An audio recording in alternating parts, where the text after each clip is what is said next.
Hello friends, welcome to my new video. तो आज मैं लेकर आया हूँ आप लोग के लिए क्वेश्चन बुकलेट। जो हम लोग क्वेश्चन आया है 2023 एग्जाम में, उसके लिए मैं लेकर आया हूँ सोशल साइंस का आप लोग को क्वेश्चन बैंक। तो आइए बिना देरी करते हुए हम लोग आते हैं क्वेश्चन ऑफ फर्स्ट की ओर। तो क्वेश्चन ऑफ फर्स्ट आप लोग देख सकते हैं, 19वीं सदी के दौरान कौन ऐसी ताकत बनकर उभरा जिसने पूरे यूरोप के राजनीतिक और मानसिक जगत में भारी परिवर्तन ला दिए। तो इसका सही उत्तर हो जाएगा आप लोग का राष्ट्रवाद। क्वेश्चन नंबर सेकंड कर रहा था हम लोग, फ्रांस में प्रथम विद्रोह कब हुआ? तो इसका सही उत्तर हो जाएगा आपका जुलाई 1830। सॉरी। क्वेश्चन नंबर 3 को आता है हम लोग, 1804 की नागरिक संहिता आमतौर पर नेपोलियन की संहिता के नाम से भी जाना जाता है। उसने फ्रांस में सुधार के लिए क्या कदम उठाए? तो इसका सही उत्तर हो जाएगा इनमें सभी। जन पर आधारित विशेषाधिकार अधिकार समाप्त कर दिए, कानून के समक्ष बराबरी और संपत्ति के अधिकारों को सुरक्षित बनाया, प्रशासनिक विभाजनों को सरल बनाया, इनमें से सभी। तो इसका सही उत्तर जाएगा इनमें से सभी। ठीक है, 4 के हम लोग और आ जाते हैं। ठीक है, 4 यहाँ है, देख सकते हैं। 1917 में गांधी जी ने खेड़ा जिले के किसानों की मदद के लिए सत्याग्रह का आयोजन किया। खेड़ा भारत के किस राज्य में स्थित है? तो इसका सही उत्तर हो जाएगा गुजरात। साइमन कमीशन भारत क्यों आया?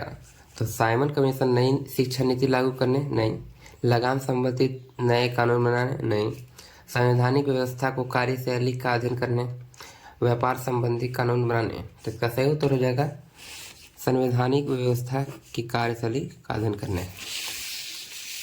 क्वेश्चन नंबर 6 की ओर आता है। 1840 के दशक के मध्य में आयरलैंड में किसी भी निम्न में से कौन सा फसल खराब हो गया था जिससे लाखों लोग भूखमरी के कारण मौत के मुंह में चले गए? तो इसका सही उत्तर हो जाएगा आपका आलू। प्रथम विश्व युद्ध खत्म होने के केवल 2 दशक बाद दूसरा विश्व युद्ध शुरू हो गया, जिसने एक गुट में धुरी शक्तियां मुख्य रूप से नाजी जर्मनी, जापान और इटली थी। तो दूसरा खेमा मित्र राष्ट्रों के नाम से जाना जाता है। उनमें से कौन कौन से देश थे? तो इसका सही उत्तर हो जाएगा आपका ब्रिटेन, सोवियत संघ, फ्रांस और अमेरिका। इसका आप आंसर इस तरह से भी निकाल सकते हैं। देखिए, भारत यहाँ भी है, भारत भारत, इस तीनों को छोड़कर भारत आपका इसमें नहीं है। तो आप ऐसे भी चूज कर सकते हैं कौन आपका आंसर होगा। तो ये आपका आंसर हो जाएगा सी। ठीक है, नंबर 8 के रोल जाते हैं। 1929 की आर्थिक मंदी के कारण दुनिया के ज्यादातर हिस्सों में निम्न में से किसकी भयानक गिरावट दर्ज की गई? उत्पादन, रोजगार, आय और व्यापार, इनमें से सभी। तो इसका सही उत्तर हो जाएगा इनमें से सभी। नंबर 9 की ओर आते हम लोग, बुनकरों को कच्ची कपास की समस्या का सामना क्यों करना पड़ा? कच्चे कपास का निर्यात में वृद्धि हो गई, कपास की फसल नष्ट हो गई, स्थानीय बाजार सिकुड़ गए, निर्यात बाजार गिर गए। तो इसका सही उत्तर हो जाएगा निर्यात बाजार गिर गए। 19वीं सदी के दौरान ब्रिटेन में सर्वाधिक गतिशील उद्योग कौन से थे? धातु और चीनी, कपास और चीनी, कपास और धातु, कपास और पेट्रोलियम। सही उत्तर हो जाएगा आपका कपास और धातु। नंबर 11 तो हम लोग आते हैं, मुद्रण तकनीकी सबसे पहले कहाँ विकसित हुई? तो इसका सही उत्तर हो जाएगा चीन। निम्न जातीय आंदोलन के मराठी प्रणेता कौन थे जिन्होंने अपनी पुस्तक गुलामगिरी में जाति प्रथा के अत्याचारों पर लिखा? इसका सही उत्तर जाएगा ज्योतिबा फुले। गुलामगिरी पुस्तक के लेखक थे। ठीक है, नंबर 13 की ओर हम लोग आते हैं। समव्यवस्था के आधार पर संसाधनों को 2 भागों में बांटा गया है, उनके नाम क्या हैं?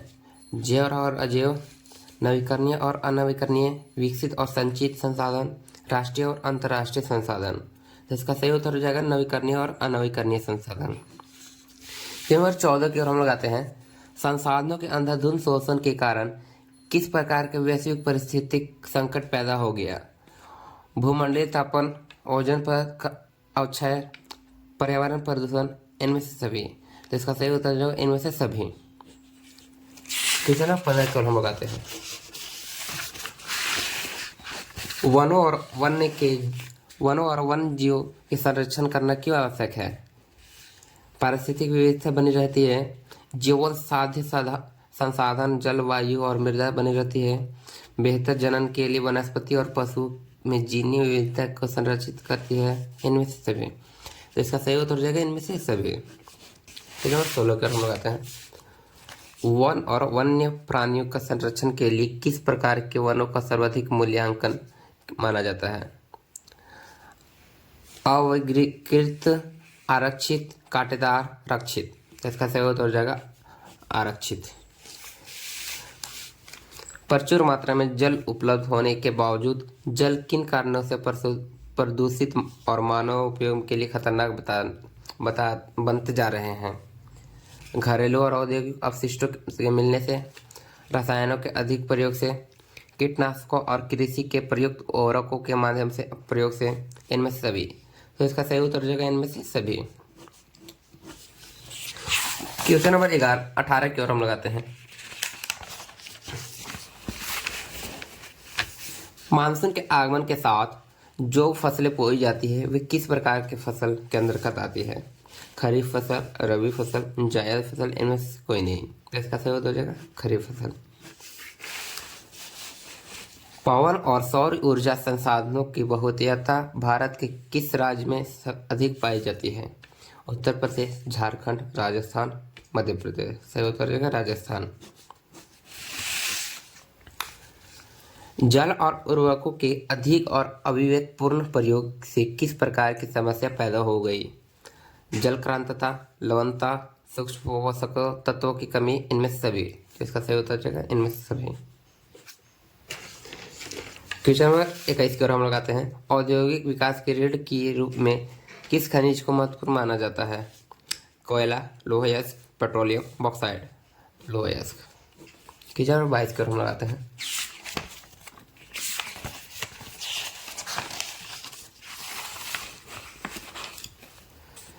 निम्न में से किस प्रकार के खनिजों का प्रयोग आणविक ऊर्जा के उत्पादन में किया जाता है? यूरेनियम और थोरियम, यूरेनियम और जिप्सम, यूरेनियम और एल्युमिनियम, यूरेनियम और मैग्नीशियम। सही उत्तर हो जाएगा यूरेनियम और थोरियम। वायु प्रदूषण निम्न में से किस पर अपना दुष्प्रभाव डालता है? मानव स्वास्थ्य पर, पशुओं पर, पौधों पर, इनमें से सभी। तो इसका सही उत्तर हो जाएगा इनमें से सभी। फिर बेल्जियम में अल्पसंख्यक के रूप में किस भाषा के बोलने वाले लोग तुलनात्मक रूप से ज़्यादा समृद्ध और ताकतवर रहे हैं? तो इसका सही उत्तर हो जाएगा फ्रेंच।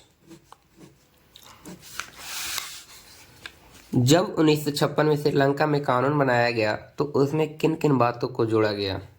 सिंहली को एकमात्र राजभाषा घोषित कर दिया गया। सरकारी नौकरी में सिंहलियों को प्राथमिकता दी गई। बौद्ध मत को संरक्षण और बढ़ावा दिया गया। इनमें से सभी। तो इसका सही उत्तर होगा इनमें से सभी। नंबर 26 के हम लगाते हैं।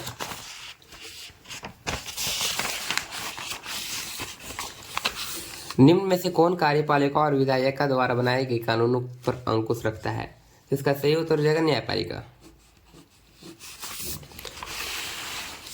पोखरण, जहां भारत ने 1998 में अपने परमाणु प्रशिक्षण किए, वह भारत के किस राज्य में स्थित है?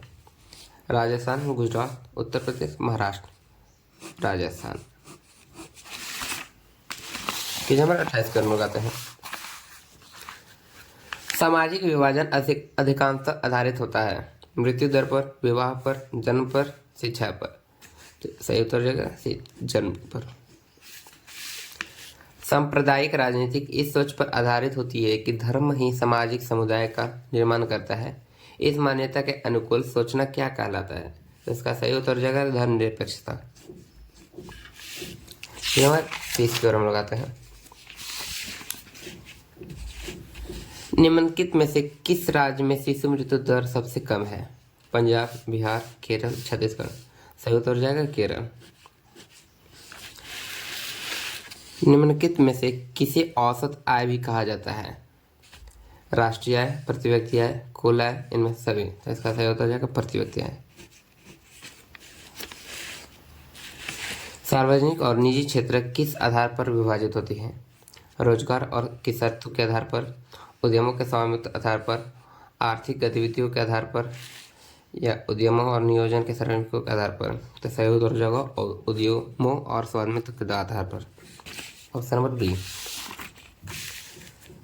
क्वेश्चन नंबर 33 की ओर, कौन सा क्षेत्रक भारत में सबसे बड़े रोजगार उत्पादन क्षेत्र के रूप में माना जाता है? तृतीयक क्षेत्रक, द्वितीयक क्षेत्रक, विज्ञान और प्रौद्योगिकी क्षेत्रक, प्राथमिक क्षेत्रक। सही उत्तर हो जाएगा तृतीयक क्षेत्रक। निम्न में से कौन महत्वपूर्ण मध्यवर्ती भूमिका प्रदान करने की आवश्यकता को दोहरे संयोग की जरूरत को खत्म करता है? मुद्रा, विदेश व्यापार, निर्यात, विकास। मुद्रा। क्वेश्चन 35 का हो जाता है। सामान्यतः बहुराष्ट्रीय कंपनियां उसी स्थान पर अपना उत्पादन इकाई स्थापित करती है जहां बाजार नजदीक हो, कम लागत पर श्रमिक उपलब्ध हो, उत्पादन के लिए अन्य कारक उपलब्ध हो, इनमें से सभी। तो इसका सही उत्तर जाएगा इनमें से सभी। क्वेश्चन नंबर 36 की ओर हम लगाते हैं। विभिन्न देशों के बाजारों को जोड़ने या एकीकरण में निम्न में से कौन सा सहायक होता है? बैंक, विदेशी व्यापार, उद्योग, कृषि। विदेशी व्यापार। 1960 के दशक में व्यवस्थित रूप से उपभोक्ता आंदोलन का उदय निम्न में से किन कारणों से हुआ? अत्यधिक खाद्य की कमी, खाद्यान्नों की जमाखोरी, खाद्य पदार्थों एवं खाद्य तेलों में मिलावट, इनमें से सभी। तो इसका सही उत्तर जाएगा इनमें से सभी। चित्र 38 की ओर हम लोग आते हैं। संविधान में संशोधन करके लोकतांत्रिक शासन व्यवस्था के तीसरे स्तर को किस प्रकार बनाया गया? शक्तिशाली और प्रभावी, शक्तिशाली और अप्रभावी, संवैधानिक और अप्रभावी, स्वतंत्र और अप्रभावी। तो इसका सही उत्तर जाएगा शक्तिशाली और प्रभावी। अन्य जाति समूहों से भेदभाव और उन्हें अपने से अलग मानने की धारणा निम्न में से किस व्यवस्था पर आधारित है? शासन व्यवस्था, राजनीतिक व्यवस्था, वर्ण व्यवस्था, दलीय व्यवस्था। तो इसका सही उत्तर जाएगा वर्ण व्यवस्था। कई बार 40 की ओर हम लगाते हैं। लोकतांत्रिक व्यवस्था में हित समूहों या दबाव समूहों की मुख्य उपयोगिता निम्न में से क्या है? सरकार का सजग बनाए रखना, आंदोलन को सफल बनाना, राजनीतिक दलों पर प्रभाव डालना, इनमें से सभी। तो इसका सही उत्तर जो है इनमें से सभी। आप मेरे चैनल पर नए हैं तो लाइक, सब्सक्राइब और ज़्यादा से ज़्यादा शेयर करें। थैंक्स।